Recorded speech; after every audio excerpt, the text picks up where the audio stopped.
Hello and welcome to another episode of the 181 Rider Championship, and here we are for round 9 at the Sachsenring. So hopefully this should be a pretty good one because all the riders are actually going to know where they're going, because every single category goes to this circuit, which means that the Moto E riders for the first time this season have a chance to score a point, which will help them out in the constructors, because obviously there's only 3 constructors that haven't scored points still, which are Motogp, MV Agusta and Kawasaki. But without further ado, we'll head into the race, and we've got to hope that Jack Miller doesn't do well once again. Oh! I always kind of like forget that this bit happens, and this look at that one. Look on the left. There's a guy breakdancing. I think it's well, it's a Red Bull Rookies rider. I don't know which one it is. I'm not actually great with the Red Bull Rookies helmets, to be honest. But damn, that was funny. Right, so we'll continue now. Oh, Balega's on pole again. Oh. So there's a 2003 Rossi that's actually starting second. That's a good shout for him because he's got a free run at that. Yama Messias next to me. There's people facing backwards. Yama Messias pushing me. He could not push me, Yama. Oh, there's Ertls has done a wheelie up somebody. Oh, you can hear the Moto E fire into life. Obviously, the sound of the Moto E isn't fantastic, but I actually don't mind it. I think it's kind of cool in a way. Obviously, because why is Simoncelli pushing Gibbon out upside down? That's got to be the weirdest sentence I've ever said. Come on, Gibbon out. Well, I'm not waiting for him because he's obviously not. Oh no, he's respawned in front of me anyway. Okay, we can go. We can go. I started to ride off. He respawned in front of me. So good call, really. Whoa ho, whoa ho! There's a Red Bull Rookies coming across the track. I've not crashed. There's our team. There's Rossi. Rossi's hit Iagora's bike into me, but again, I haven't crashed. So obviously the M1 Yamaha being very resistant to Iagora there. And there's my other team at Vignard. We're all together, all 3 of us, all 3 of the factory, the monster Yamahas together. Well, we don't need to be down here, we need to be close to the front. I mean, I can't help it because I have to start last. But those guys, well, those guys can't really help it either. If you get knocked off, you get knocked off. Obviously, the player seems to get the preference, but you can get launched to space sometimes if you're a player. It doesn't happen very often. But over the 2 years of doing this mod, on the both games. What is Zarco doing? Zarco just pushed Riccardo Rossi. Oh, there's a crash in the middle there. There's people spotting on the outside, but Zarco pushed Riccardo Rossi. Don't let the Valentino Rossi took someone out. And there's a crash in front of Apollo Spagro, I think that is. Max Biaggi spinning up on the inside of Max Biaggi and Zarco at the same time. Up at 118th position. Takaki Nakagami in front of us there. We've had an amazing start because we've gone up like 70 positions already. They're fanned out entirely across the track. Oh, I think Sam Lowe's has been hit by someone there. Sam Lowe's right in front of us. They were pushing this moto. Oh, Shinji Nakano just got clobbered. He just respawned. He's just got absolutely clobbered by someone from behind. But it's nice to see the Moto E riders obviously going around the track because they actually know where they're going. Because Josh Hook's a couple of places in front of us. There's Oliveira. Oh, Espagra's been shoved out wide. Rossi's leading. The 1:16.6. What is that? Rabat's second. Dovy's third. Well, MAR is fourth. I don't know who it is. I think that's Marini. Oh, I've crashed into Cornfile. Well, that's not gone well for us. Back behind Rossi again. Oh, we've hit another Rossi. Riccardo Rossi though, this one, not like another Valentino. Wow, I've sent him to China, haven't I, there? I mean, I know China's absolutely nowhere near Germany, but I've sent him to there. That's how far I sent him, that he went to a different continent. Look at the slipstream. Oh, someone's crashed. Oh, he's nearly clipped Eki Pratama, but he hasn't. Where am I going? Where am I going? I'm not even going to get this stopped on this line. Oh, I am actually.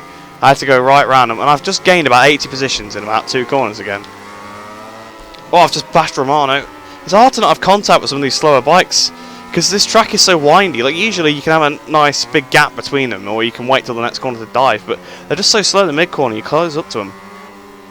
So in 100th place, obviously part of the reason why I crashed was also because I was looking at the standings to make sure Miller wasn't in the top. But it's nice to see everyone. Whoa, McWilliams corner cut just knocked someone off, and Rossi's knocked me into a Alacia Spagro there, although both of us have stayed on. And that Rossi has as well, but that Rossi just got back on, so. Eric Granado there. Oh, look how many wide. They're going about 5 or 6 wide. Would abreast probably be the better word, wouldn't it? Are we behind Josh Hook again? So we made a lap's worth of progress pretty quickly. There's Eric Granado trying to go on the outside. Up it's 84th, 83rd. Inside of Josh Hook. Inside of Andrea Mino. So weird to just be. This is actually just sort of a race where we've got to pass loads of riders. It's not. Okay, someone's absolutely just held Pedrosa up. Dovi's now leading instead of Rossi. Lorenzo Rossi. I'm not going to look because this is where I crashed last lap. So I was looking at the standings. Miller's a 10th, I've just seen, which isn't great, but at least he's not winning. And 76th before the end of lap 2. There's a chance, you know, if something happens to him, we could catch him up. We're going to the inside of an Italtrans. No, not Italtrans, sorry, Intact GP. Oh, that's like, yeah, I was about to say it's either Marquez or Pedrosa, one of the 2013 ones. So there's Pedrosa. Oh, he's just hit into someone, to Moto-E, not Moto-E, Red Bull Rookies, to the left hand side, but he's very close to the wall. I'm being a bit comfortable here. It's Baldassarre started second. Obviously, he got hit off though, didn't he? Well, I've just hit him off again. So I seem to be sending the Italians to the Shadow Realm today. Oh, well, I said to China earlier, but we'll say the Shadow Realm now. Oh. It's Lorenzo trying to go to the inside of Thule. Oh, someone's coming back on the track. Well, he actually turned out of it. To be fair, that's the first AI I've ever seen turn out of going into a pack of AI. So, fair play to the lad. Lorenzo's going to crash, yep. I could see that coming, and he's just absolutely clobbered poor Jake Dixon there. I was about to see whoever that was. It was Jake Dixon, bless him. He's been absolutely clobbered. There's Simoncelli. Obviously, earlier we've seen him pushing Gibernau, who was, like, upside down. And that was the weirdest sentence I'd ever said. Riccardo Rossi's just done us bits there. I think it was Riccardo Rossi anyway. Has absolutely just held up 2 people and allowed me to dive on both. So we're up into 48th position now. Although the groups are definitely thinning out a bit now. I don't know who's in front of us. It looks like quite a slow rider. By that I mean the bike is slow, not the. I'm not saying that Costa is slow or anything like that. Past Costa. Roberts. Oh, yeah. I was trying to think. Like, huh? So which year is that? And I remembered that it wasn't Kenny Roberts. It was Joe Roberts. I almost just rode into the gravel just because of my lack of ability. Let's not dive bomb Joe Roberts. Yep, there we go. It's be behaved. Out the last corner then on the power. Should be able to blast past him. To be fair, this is probably the best track to have everyone going around because it's the most balanced one for everyone. So you can see obviously people like Powie still in front of him. I bet there's still some Moto-E riders further up in front as well. But there's obviously some riders that they can sort of keep the positions. The 500s especially should be able to actually do quite well here. I mean, they do well anyway, but there's very little way you can gain on the 500s. It's just on the straights really, because in the corners they're probably slightly quicker. There's Bang Naya, so he's down in the 40th, unlike his teammate. I think he's about 5th in the championship or something like that, so both of them doing well. We just passed Herrera, I think that was on the outside. Oh, I was just hitting to do it, and I was really hoping I didn't crash there, which I didn't, so that's good. We'll keep pushing, doing out the way then. There's Bang Naya, I think that's Corsi in front, it is. The name tag appears, just I was confirming, well, to confirm my suspicion. That's not got the inside here yet. It's nice, I think, out these moves, and like, that maybe would be on if it wasn't laggy, but it's laggy, so... There we go, split between the 2 Italians there into 40th. Oh, Corsi's just almost had me off. It's a dire dive bomb there from Corsi, considering he was on the outside of the track when I went past him. He must have absolutely just corner cut to the inside. I think I see Bradley Smith on the horizon. Dovi still leads, around the outside of Jorge Martin. Lorenzo's to 2nd, Rossi 3rd. Oh, it's Bastianini, sorry, it wasn't Bradley. Oh no, Bradley Smith is in front of him, never mind. I was going to say, I'm sure I saw a blue, and I just saw a flash of blue, and I assumed it was Smith because it looked like Smith. And I seen Bastianini and thought I must have misseen, but no, it was Smith. And well, I was about to say round the outside of him we go, but he's actually defended quite well. And Sete Gibernau, the actual 2019 Sete Gibernau, which is a really weird, like before Moto-E got announced and he was riding, you would never thought you'd have seen a modern day Sete Gibernau in a MotoGP game again. But there you are. We're in 35th on lap 5. There's a chance we could get something there. I just don't. I feel like they maybe might be too far in front. I think you might be able to get into the 20s. I can see a bit of a pack in front of me, but they're just that little bit too far in front of me. That's the problem. And there's not really. It's not like usually where you'd be like, if you're in this position, you'd be like points for definite because you're going to catch up to the slow riders again. But I'm actually battling with the slow riders this time. I know I'm using 2nd gear. I just don't want to crash by going into first because my tyre's hot or something. We've passed the 2000 Rossi. We're to 33rd. He's just come back up the inside. He's just bashed us up the inside. It's Marcel Schrotter. I probably should have passed Schrotter by now. I've been sat behind him for ages. I'm just being really over the top, sort of careful so that I don't crash. We're catching up to Simeon and Manzi. And we've got past them both now. Another Moto-E rider, Tyrol. Like I said, this is the best opportunity for Moto-E riders to get points. Well, it's their first opportunity. but probably the best one because they're not going to have the power deficit. Yeah, it's not great, but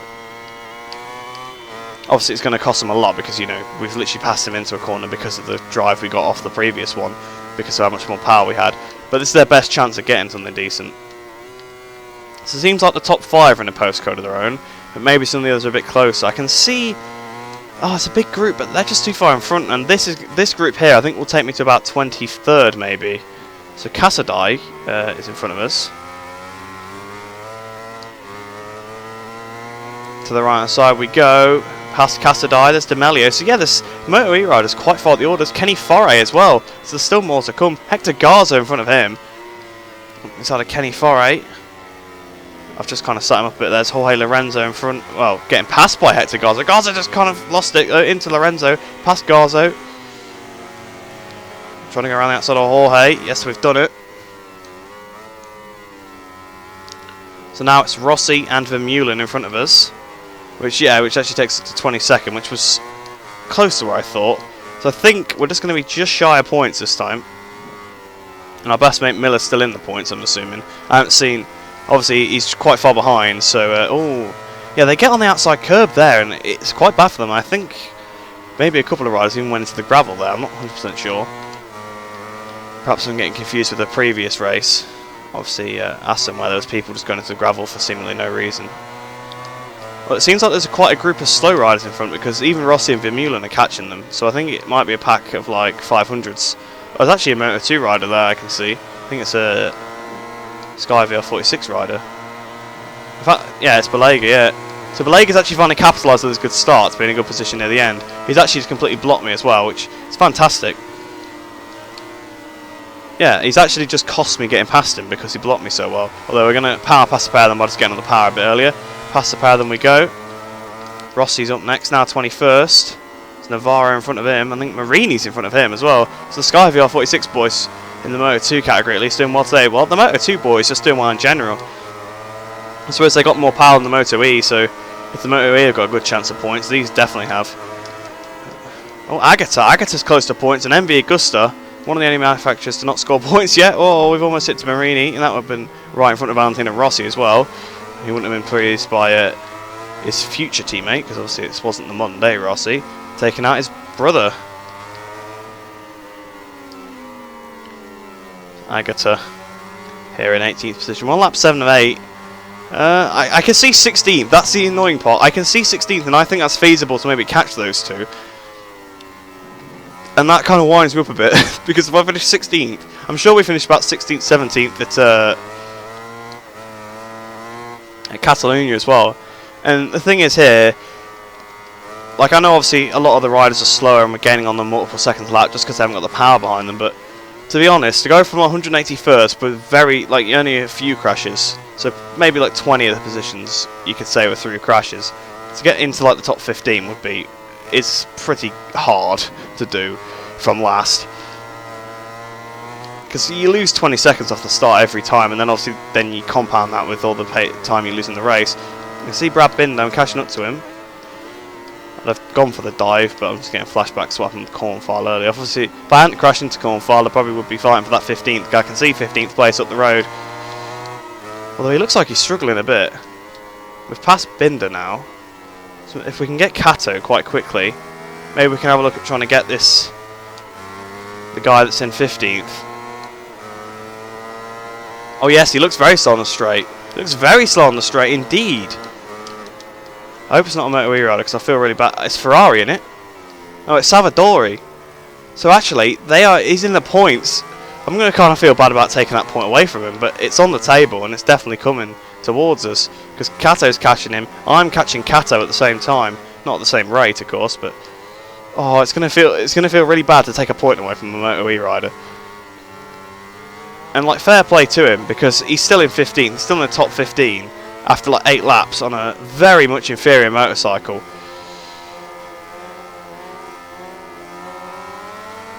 Obviously it's down on power massively because obviously it's an electric bike, and it's also it's the heaviest bike out there, so it's heavier than the bike I'm currently riding, and it's got about the same, it can do Moto 3 lap times around here, I think is what they were saying, wasn't it, when they were racing here. But we are closing up to him anyway. Savadori. On the inside of him we go. Another rider in front. Who is that? Oh, it's a lapped rider. It's a lapped rider. So actually, legitimately lapping someone here. So obviously in the usual episodes, we lap loads of people. Around the outside of Iagora. It's Fabio Di Giannantonio, 1.3 seconds. Can we get close enough to send it? We actually gained mad amounts there. Oh my god, we're actually closing on him. We have to go for it. It's the last corner for 14th place in this race.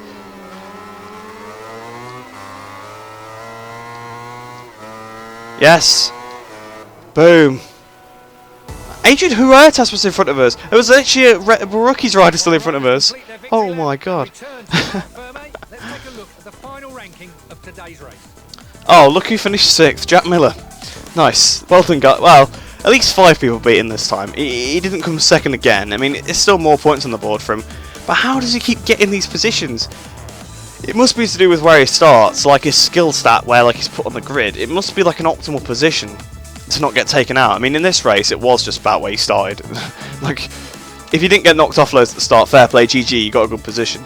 So Dobby won, Lorenzo second, Rossi third, Rossi also fourth. But 2 different motorcycle Rossis actually. Oh, Lorenzo was very close to winning, only 9/10 away. Miller was 6th then. So where did we actually finish? We finished 14th because we nabbed the position off Di Giannantonio. Oh no, Huertas was actually a lap down, apparently. Even though it said he was 44th. Which I know obviously 44th would have been behind us, but because the positions glitch. So we actually weren't diving for 17th on track, but yeah, I don't know where he is. Maybe he actually was in 40th. No, he wasn't. Right, so we'll head on to the championship and have a look at how far Miller's in front now. Oh, okay. Oh, because that Lorenzo came second. So Lorenzo's actually taking the fight here to Jack Miller. He's closed the lead to 15 points, so we've got to fight on for this championship. That Rossi's done well again, and that Dovi as well.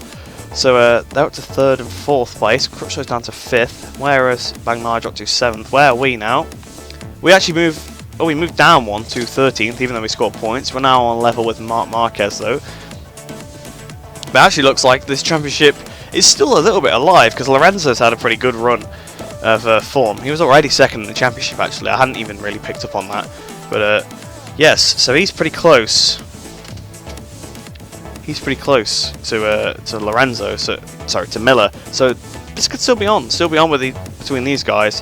And the others are not too far behind. Obviously, Rossi and Dovi joint on points in 3rd and 4th. They're not too far behind as well. Same with Crutchlow and Stoner, aren't miles behind. It's when you sort of start to get to Bagnaia. I mean, it's only another 3 points, but you got to sort of put the cut off at some point. Probably, yeah. Okay, if you say like this Dovi in 11th here with like 50 points behind, it's unlikely they're going to catch up. We'll have a look at the teams championship anyway now. So I'm guessing Pramac extended the lead. That Yamaha Factory Racing moves up to 3rd though. There's obviously lots of teams with the same name. We moved down to 11th in the championship, but it's not too bad. But behind Petronas, though, we need to at least be the top 2019 Yamaha. Although my teammates aren't really doing me any favours, because I'm pretty sure I'm the highest out of all of us, and I have to start last every time. So that's always, fun. We scroll down then. How many teams have scored points now? I kind of stopped counting. 56, so 56 points of teams have scored points out of like 102, I think it is, isn't it? So we're getting there. If we go on to the Constructors' Championship, oh, we actually retake the lead because of Lorenzo getting that 2nd place. So we actually moved back ahead of Ducati there. Honda 3rd, Aprilia 4th, KTM 5th. So there's still no points for Energica, Kawasaki, OMV, Augusta. I feel so bad for stealing that point. I stole that point away from Savadori, and that would have been some points on the board for Energica, and that was a fantastic ride from him to still be in that position, but I had to. I need all the points I can get. But I hope you have enjoyed that one. It was very different. It was different to the other ones, because usually obviously there's people crashing all over the place, but here it was just catching the slower riders and just thinking about tactically where to overtake them and what gear to be in to not lock the rear and not to crash into them and stuff. It was very, very odd, but it was quite enjoyable actually. So maybe if we get some more races like this, I think Austria will be similar to this maybe, because everyone knows where they're going there as well. But like I said, I hope you did enjoy that one. I hope you enjoyed the rest of your day. I shall see you in the next one.